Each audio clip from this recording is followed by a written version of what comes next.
Whenever you're dealing with an apologist for Islam, or even a Muslim, and you bring up jihad, almost immediately they kick back to you, well, what about those terrible Crusades? Why, they're the moral justification for jihad. I mean, we're just as bad as they are, so let's not talk about jihad, okay? Let's talk about the Crusades. Well, what I would like to talk about here are facts.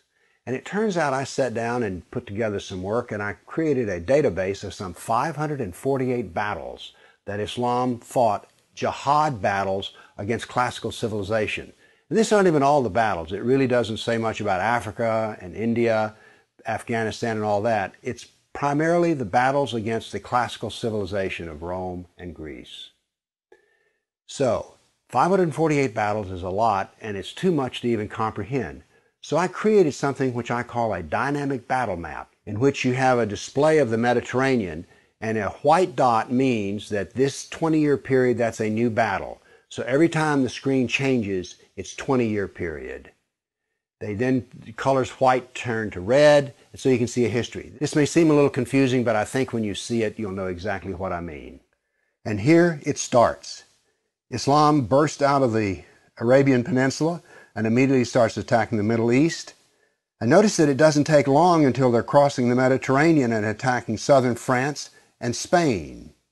Notice something here. Most people think of Islam, they think of Arabs, they think of desert, and yet here we see that Islam is projecting power throughout the Mediterranean.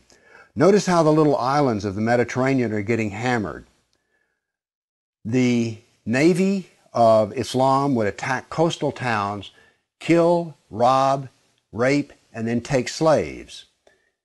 So this whole battle map, as it unfolds, you're seeing slaves being taken. Over 1 million slaves were taken out of Europe into the Islamic world. That's something you don't think about much, but it's absolutely true. There were over 200 battles fought in Spain alone. And we also see, however, on the east coast in Turkey, that Islam is trying to break into Europe. Now, what's going to happen is, in Spain, this ongoing fight that lasted for 400 years, the Christians are going to push back the Muslims. But now then, what has happened over in the east is that Constantinople has fallen, and now then Eastern Europe is getting hammered. The jihad now comes to Eastern Europe. It's pushed out now of Spain. Northern Africa is now completely Islamic. The Middle East is completely Islamic. This is all jihad, relentless jihad. And why is it so relentless? Well, Muhammad was relentless in his jihad. And these people are good students of Islam, and so it's against the kafir, on and on. It was traditional that when the Sultan came to power, the brand new Sultan, he would immediately try to launch new wars, because he was going to be noted in his Islamic history as to how well he fought against the kafir. So that's what the jihad looked like over that time period, 548 battles. But remember, when you bring up jihad, people want to bring up the Crusades. So I also prepared a dynamic battle map of all the offensive raids of the Crusaders. Let's watch it and make a comparison. And so it begins. The Crusades enter into Turkey and the Middle East. Battles go on, but aren't there far fewer than you thought there might be? And here we go. The last battles are fought, and that is the end of the Crusades. So now then we can talk about some facts.